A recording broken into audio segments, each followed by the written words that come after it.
Hello po sa inyong lahat mga ka-crypto. Ako po si Pinoy Crypto Trader at sa video na ito ay atin pong pag-uusapan ang tungkol dito sa pag-hold kay XRP.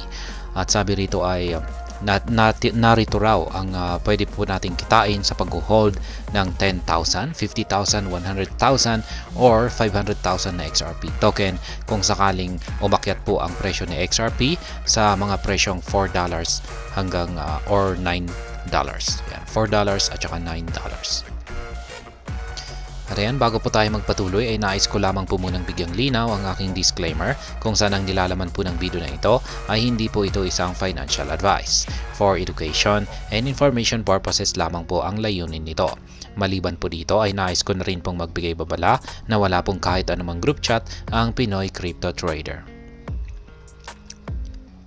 Yan, umpisahan po natin ang pag-hold ng 10,000 to 50,000 na XRP token at atin pong aalamin kung magkano ang kikitain natin dito kung umangat ang presyo ni XRP sa $4 at saka $9.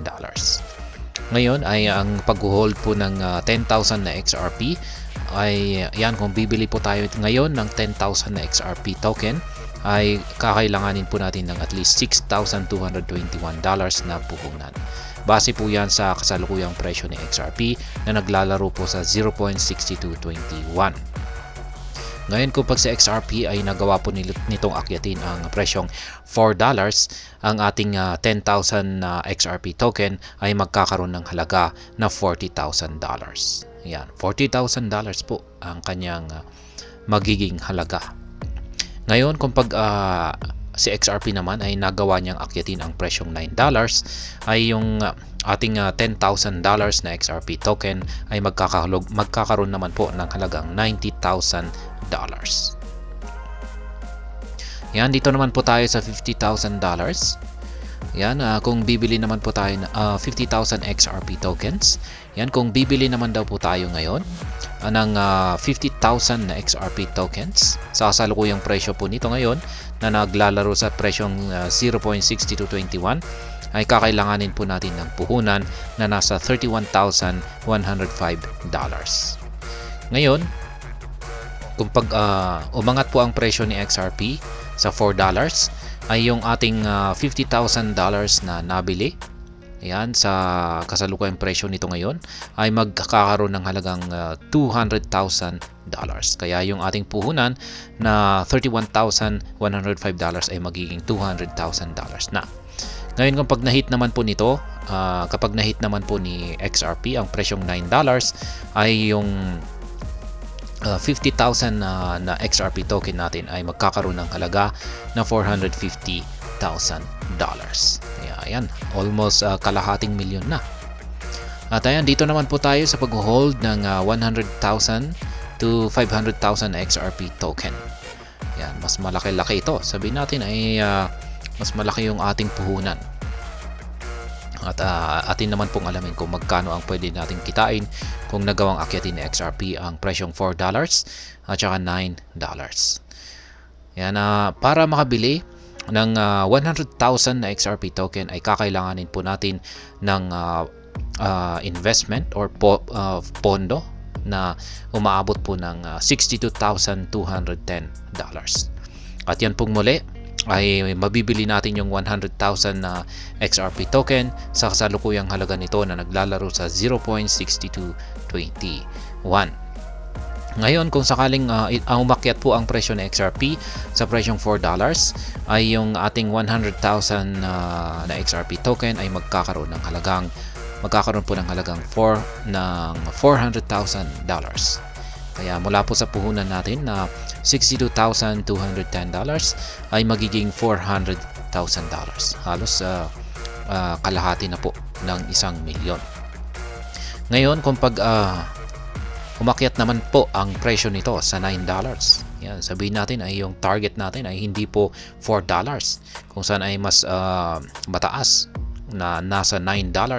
At kung nagawa ngang akyatin ito ni XRP ay yung ating 100,000 na XRP token ay magkakaroon ng halaga na $900,000, almost 1 million na.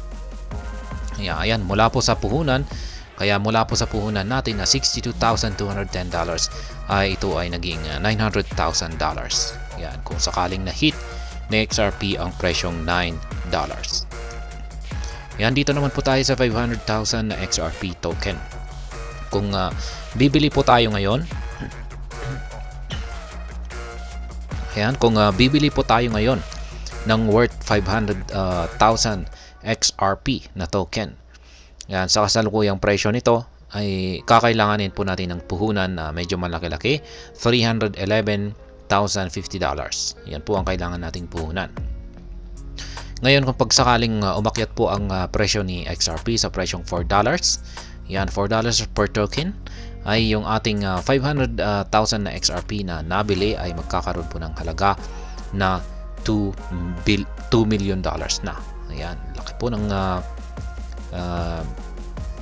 pwede nating kitain dito, milyon na po. Ngayon, kung pag umakyat naman po ito sa presyong $9 ay ang magiging yung halaga ng ating 500,000 na XRP token ay $4.5 million na po. Yan. Yung kitaan dito sa ganito kalaki na amount ng investment ay milyon na po yung mailalabas na kita nito. Kaya ayan, ang tanong rito ay, pero may kakayan nga ba na akyatin ni XRP ang presyong $4 at saka $9? Ayan, meron daw pong isang kilalang crypto analyst dito. Siya po si CryptoBull. At siya po ang naglabas ng kanyang price prediction para dito kay XRP na meron daw po itong potential na akyatin ang presyong $4.2 sa hinaharap. At yung kanyang naging basehan dito ay yung previous past performance nitong si XRP. Yan, meron din po si Change Lee. Ayon po kay Change Lee ay makakamit daw po ni XRP ang presyong $4 pagsapit po ng taong 2029. Kaya yan, meron pa tayong 5 taon. Yan, 5 taon bago niya akyatin ang $4. At maliban dito, pagdating naman po sa $9 ay magagawa naman daw pong akyatin ni XRP ang presyong $9 sa pagitan po ng taong 2030 at 2031. Kaya yan. Yan po ang posible nating kitain sa pag-hold ng XRP. Ayan, kung sakaling umangat ang presyo ni XRP sa presyong $4 at saka $9. At ayan, hanggang dito na lamang po tayo sa video na ito mga ka-crypto. Sana po ay inyong nagustuhan ang aking paliwanag sa video na ito. Kung inyo po itong nagustuhan, pakiclick lamang po ang like button nito. Para naman po sa mga bago lamang dito, kayo po ay aking inaanyayahan para mag-subscribe. Pakiclick na rin po ang bell icon nito dahil ito po ang siya magsisilbing notification nito sa mga bago kong videos na akin pong ina-upload sa aking YouTube channel na ito. Marami pong salamat sa panonood, ingat po tayo lagi at God bless po sa ating lahat.